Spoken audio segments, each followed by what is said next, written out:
ኢራን ቴል አቪቭን እስራኤል ቴህራንን ኢላማቸው አድርገው ጦር መወራወር ከጀመሩ ቀናት ተቆጠሩ። ህንጻዎች እየፈረሱ፣ ነፍሶች እየጠፉ፣ ሰዎች እየተጨነቁ ነው።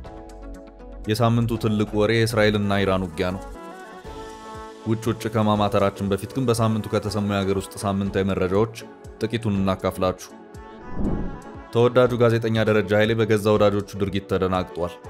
60 ዓመት የሞላው ደረጃ በነገራችን ላይና ጠቅላላ ዕውቀት በተባሉ የቴሌቪዥን ፕሮግራሞች እጅጉን ይታወቃል። ታዲያ የገዛ ጓደኞቹ ምን አደረጉት?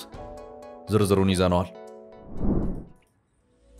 ሶማሊላንድ የዛተችበትን የነጻ ሀገርነት ማረጋገጫ ካልተጠበቀ ሀገር አግኝታለች። በቅርቡ ጠብቁ ነጻ ሀገር እንሆናለን እያሉ ሲይዙት የነበሩ ሶማሊላንዶች በመጨረሻም የተሳካላቸው ይመስላል። ይህ ስኬት ለኢትዮጵያስ ምን ይዞላት ይመጣ ይሆን? መረጃውን ይዘንላችኋል። ቁጥሩ በርከት ያለ ኢትዮጵያዊ ዲያስፖራ በሚኖርበት የሚኒሶታ ግዛት ያልተጠበቀ ጥቃት ተፈጽሟል። በጥቃቱ የሰዎች ነፍስ የጠፋ ሲሆን በሀገር አሜሪካ ስጋት ነግሷል።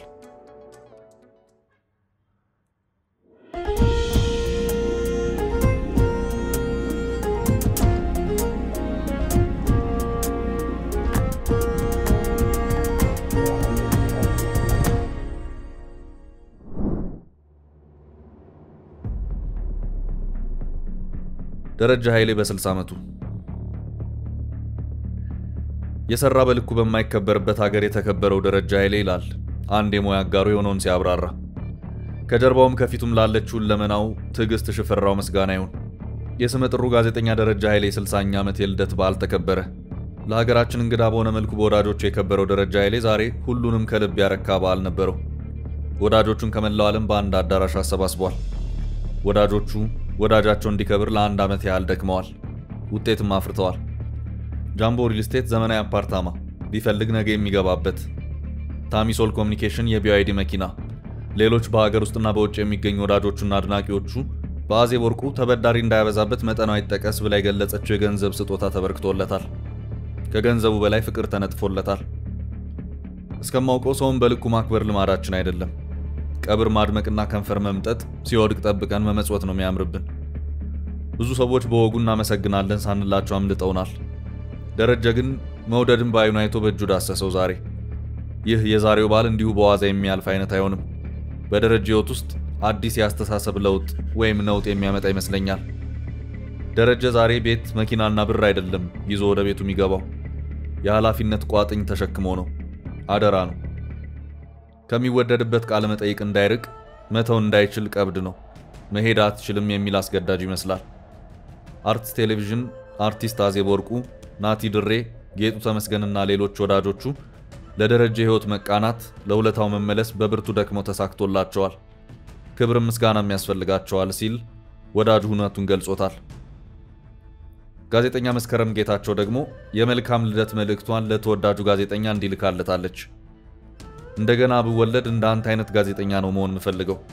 ጋዜጠኝነትን የነፍሴን ያህል በወደውም እግዚአብሔርን ማመስገኛ ባደርገውም በሀገሪቱ ብሔራዊ ሚዲያ ከጀማሪ ሪፖርተር እስከ ትልቅ ኃላፊነት ብሰራም ከዜና ሪፖርት እስከ ፈታኙ ዘጋቢ ፊልም ፕሮዳክሽን ባዘጋጅም ከታችኛው የህብረተሰብ ክፍል በስልጣን እስከ ሀገሪቱ ሁለቱ የተለያየ ዘመን ጠቅላይ ሚኒስትሮች ቃለ መጠይቅ ባደርግም አፌን ሞልቼ ጋዜጠኛ ነኝ ብዬ አላውቅም። ምናልባት ሚዲያ ላይ ሰራለው ወይም ጋዜጠኝነት አካባቢ ያለው ነው ምለው። ለምን እንደ ደረጃ ኃይሌ ያሉ የጋዜጠኝነት ውሃ ልኮች ባሉበት ሀገር ጭራሽኛ መገኘታችን ለሀገሪቱ ቅጣት እስኪመስለኝ ይሸማቀቃለሁ። ደሬን በስልክም በአካልም የማውራት እድል ነበረኝና የበለጠ ባዶነቴን የተረዳሁት ለካ ጊዜ እድል ሰጥቶን እንጂ ሙያው ከተደፈረ ቆየ። ደሬ የሀገር ታሪክ ሲያወራችሁ በሆነ ልብን በሚነካ መሳሪያ ተቀናብሮ የምትሰሙት ይመስላችኋል። ስለ ታላላቆቹ የህይወቱ ጣውረድ ሲነግራችሁ ሰዎቹን ማግኘት ትመኛላችሁ። ራሱን የቻለ የሀገር ታሪክ ሰናጅ ነው። ቤቱ ቤተ መጻሕፍትና የድምጽ መሰነጃ ነው። ደሬ እንደዚህ ልሰራ አስቤ ነበር ስለው እንኳ ሳይሰስትና የኔ ብቻ ነው ብሎ ሳይኩራራ በታናሽነት ትህትና ይልክልኛል። የታላቅነት መገለጫ ለታናናሾች ዝቅ ማለት ነው። ደሬ የዛ ሰው ነው። ግን እንዴት ነው ያን ሁሉ ነገር የምታውቀው? እያንዳንዱን ቀንና ሰዓት ማትረሰው? ደሬ በህይወትህ ኑረህና ኑሬ ስላወቅኩህ ስላየሁህ ስላወራሁ ሁሉ እድለኛ ነኝ። ስለምወደው ሙያ ክብር ስል ዘላለም ኑር፣ ደጋግመህም ተወለድ። ከልቤ ስነግርህ እንደገና ብወለድ እንዳንተ አይነት ጋዜጠኛ መሆን ነው የምፈልገው። ግን እንዲህ አይነት የጋዜጠኝነት ሚዛን የሆነ ሰው ታሪኩ አለመሰነዱ ይቆጨኛል። ለነገሩ ማን ደፍሮ ከፊቱ ይቀመጣል? መልካም ልደት ደሬ። ሶማሊላንድ ተሳካላት። የአሜሪካ ኮንግረስ አባል የሆኑት ስኮት ፔሪ ሶማሊላንድን እንደ ገለልተኛና ሉዓላዊ ሀገር በይፋ እውቅና የሚሰጥ ረቂቅ ሕግ ማስተዋወቃቸው ተዘገበ።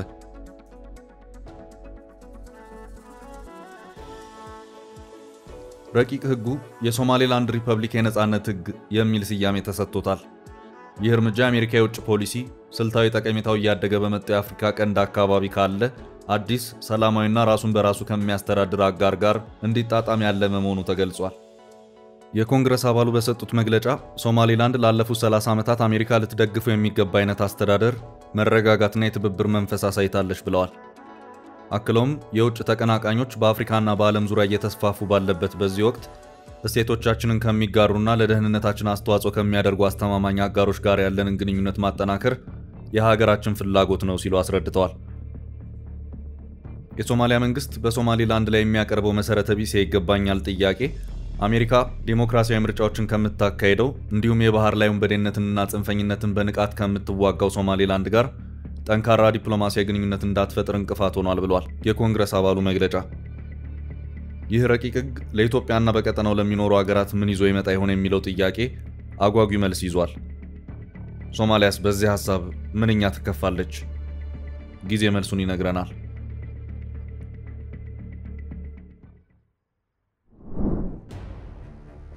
የሚኒሶታው ጥቃት። የሚኒሶታ ግዛት ሕግ አውጪ ምክር ቤት አፈ ጉባኤ ሜሊሳ ሆርትማን ሲገደሉ ሴናተር ጆን ሆፍማን ቆስለዋል። የሚኒሶታ ግዛት ተወካይ የሆኑት ሜሊሳ ሆርትማን በቤታቸው በደረሰባቸው ጥቃት ከባለቤታቸው ጋር ሲገደሉ የሚኒሶታ ሴናተር ጆን ሆፍማንም ከነባለቤታቸው ቆስለዋል። ትላንት የተፈጠረውን ሁኔታ አስመልክተው መግለጫ የሰጡት የሚኒሶታ ሀገረ ገዢ ቲም ዋልዝ እንዳሉት በሁለቱ ፖለቲከኞች ላይ የደረሰው ጥቃት ፖለቲካዊ ቀውስን ለመፍጠር ያለመ ነው። ድርጊቱን የፈጸመውን ሰው ለመያዝ አሰሳ እየተደረገ መሆኑንም የፖሊስ ኃላፊዎችና የከተማይቱ ባለስልጣናት ተናግረዋል። የሚኒሶታ ተወካዮች ምክር ቤት አፈ ጉባኤ የነበሩት ሆርትማን ቅን የህዝብ አገልጋይ ነበረች ያሉት ሀገረ ገዢው እሷ ምትክ የላትም በማለትም አድናቆታቸውን ገልጸዋል። ዴሞክራቱ ሴናተር ጆን ሆፍማን እና ባለቤታቸው ኢቬት በተደጋጋሚ በጥይት ተመተው ከፍተኛ ጉዳት የደረሰባቸው ሲሆን ከፍተኛ ሕክምና እየተደረገላቸው እንደሚገኝ ሀገረ ገዢው መናገራቸው ተዘግቧል። የእስራኤል ኢራን አሁናዊ ጉዳዮች። እስራኤል የኢራን ነዳጅ ማከማቻ እንደበደበች። የእስራኤል አየር ኃይል ከጥቂት ደቂቃዎች በፊት በቴህራን አቅራቢያ የሚገኘውን ሻህራን የነዳጅ ማከማቻ በጦር ጀቶች መደብደቡን የኢራን ሚዲያ ዘግቧል። የኢራን የነዳጅ ሚኒስቴር እስራኤል ጥቃቱን ማድረሷን አረጋግጦ ሁኔታው በቁጥጥር ስር ነው ብሏል። የጥቃት ኢላማ በተደረገው ታንክ ውስጥ ያለው የነዳጅ መጠን ከፍ ያለ አልነበረም። እናም ሁኔታው ሙሉ በሙሉ በቁጥጥር ስር ውሏል ሲል የነዳጅ ሚኒስቴሩ የሻና ዜና ወኪል ገልጿል። እስካሁን ጥቃቱን አስመልክቶ ከእስራኤል መከላከያ ኃይል የተሰጠ መግለጫ የለም። ፑቲን እስራኤልና ኢራንን ለማሸማገል ዝግጁ ነኝ ብለዋል። የሩሲያው ፕሬዝዳንት ቭላዲሚር ፑቲን ከኢራኑ ፕሬዝዳንት መሱድ ፔዚሽኪያን እና ከእስራኤል ጠቅላይ ሚኒስትር ቤንያሚን ኔታንያሁ ጋር በስልክ መወያየታቸውን ክሬምሊን አስታውቋል። ፑቲን ሁለቱን መሪዎች በስልክ ማነጋገራቸውን ተከትሎ በክሬምሊን የተሰጡ ዋና ዋና መግለጫዎች ፑቲን የተባበሩት መንግስታት ድርጅት ቻርተርና ዓለም አቀፍ ሕግን የጣሰውን የእስራኤል ድርጊት ሩሲያ ታወግዛለች ብለዋል። ፑቲን በእስራኤል ጥቃት ሳቢያ ለደረሰው በርካታ ሞት ለኢራን መንግስትና ሕዝብ ሐዘናቸውን ገልጸዋል። ሩሲያ በኢራንና በእስራኤል መካከል የተፈጠረውን አለመግባባት ለማርገብ የበኩሏን አስተዋጽኦ ማድረግ ትቀጥላለች። ሩሲያ የኢራን የኒውክሌር መርሃ ግብር ጉዳይ በሰላማዊ መንገድ እንዲፈታ የሚደረገውን ጥረት ሙሉ በሙሉ ትደግፋለች። ፑቲን ከኔታንያሁ ጋር ባደረጉት ውይይት ወደ ድርድር ሂደት የመመለስን አስፈላጊነት አጽንኦት ሰጥተዋል። ፑቲን ውጥረቱ እንዳይባባስ ለማሸማገል ዝግጁ መሆናቸውን ተናግረዋል። የኢራን ፕሬዝዳንት ቴህራን ለእስራኤል ጥቃት ተገቢውን ምላሽ እንደምትሰጥ ለፑቲን አስታውቀዋል። በአጠቃላይ በሁለቱ ሀገራት ጉዳይ እስካሁን ያለው መረጃ ተጨምቆ ሲቀርብ ያለው ሁኔታ የሚከተለውን ይመስላል። እስራኤልና ኢራን የሚሳኤል ጥቃቶችን ሲለዋወጡ በከተሞቻቸው በቴል አቪቭ፣ ኢየሩሳሌምና ቴህራን ፍንዳታዎች ተሰምተዋል። ኢራን በፈጸመችው የሚሳኤል ጥቃት ማዕከላዊ እስራኤልን መምታቷን ዘገባዎች አመልክተዋል። እስራኤል የኢራን የኒውክሌር መሠረተ ልማት ላይ በርካታ ጥቃቶችን መፈጸሟን አስታውቃለች። የቴህራን ነዳጅ ሚኒስቴር በዋና ከተማው የሚገኘው ሻህራን የነዳጅ ማከማቻ በእስራኤል ጥቃት መመታቱን አስታውቋል። የኢራን ፕሬዝዳንት መሱድ ፔዜሽኪያን እስራኤል ጥቃቷን የማታቆም ከሆነ እጅግ የከፋ ምላሽ እንደሚሰጡ ዝተዋል። ጥቃቱ የደረሰው ዋሽንግተንና ቴህራን በኢራን የኒውክሌር መርሃ ግብር ላይ እሁድ ዕለት ድርድር ይቀጥላሉ ተብሎ በሚጠበቅበት ወቅት ነው። አደራዳሪዋ ኦማን ድርድሩ መሰረዙን ተናግራለች። ትራምፕ ለታይታ 45 ሚሊዮን ከሰከሱ። የአሜሪካ መከላከያ ሚኒስትር ፒት ሄግሴት በመካከለኛው ምስራቅ የተፈጠረውን ውጥረት አስመልክቶ በሰጡት መግለጫ ዜጎቻችንን፣ ወታደራዊ ካምፖቻችንንና ጥቅሞቻችንን ለማስጠበቅ በጠንካራ አቋም ላይ ነን። የአሜሪካውያንን ደህንነት እናስጠብቃለን። አሜሪካ በቀጠና የሚገኙ ዜጎቿን ለመከላከል ዝግጁ ናት። በአካባቢው ቁልፍ ጥቅሞች አሏት ካሉ በኋላ አሜሪካ 250ኛ ዓመት የጦር ሰራዊቷ የምስረታ በዓልን ምክንያት በማድረግ ከፍተኛ ወታደራዊ ትዕይንትን በዋሽንግተን ዲሲ እያሳየች ነው። 45 ሚሊዮን ዶላር ይፈጃል የተባለው ወታደራዊ ትዕይንት ከ6000 በላይ ወታደሮች፣ 150 ተሽከርካሪዎችና 50 የጦር አውሮፕላኖች እንደሚሳተፉበት ተዘግቧል። በዛሬው ዕለት ከጦር ሰራዊቱ ምስረታ በዓል ጋር 79ኛ ዓመት ልደታቸውን የሚያከብሩት ፕሬዝዳንት ዶናልድ ትራምፕ ሰልፉን አስመልክተው በማህበራዊ ትስስር ገጻቸው ባስተላለፉት መልእክት ወታደራዊ ትዕይንቱ የአሜሪካ ወታደሮች በታላላቅ ታሪካዊ ድሎች የተጫወቱትን ሚና የሚዘክርና የአሜሪካን አቅም የሚያሳይ እንደሆነ ገልጸዋል። በዓለም ላይ ታላላቅ ሚሳይሎች፣ ታላላቅ ባህር ሰርጓጅ መርከቦች፣ ታላላቅ የጦር ታንኮች፣ በአጠቃላይ ታላላቅ የጦር መሳሪያዎች አሉ። እናም ይህን ማሳየት እንፈልጋለን ብለዋል ፕሬዝዳንቱ። ውድ የቻናላችን ቤተኞች፣ እኛ ለዓለማችን ሰላምን እየተመኘን የሰንበት መቆያችንን በዚሁ እንቋጫለን። ቸር የሆነ ሁሉ ይግጠማችሁ።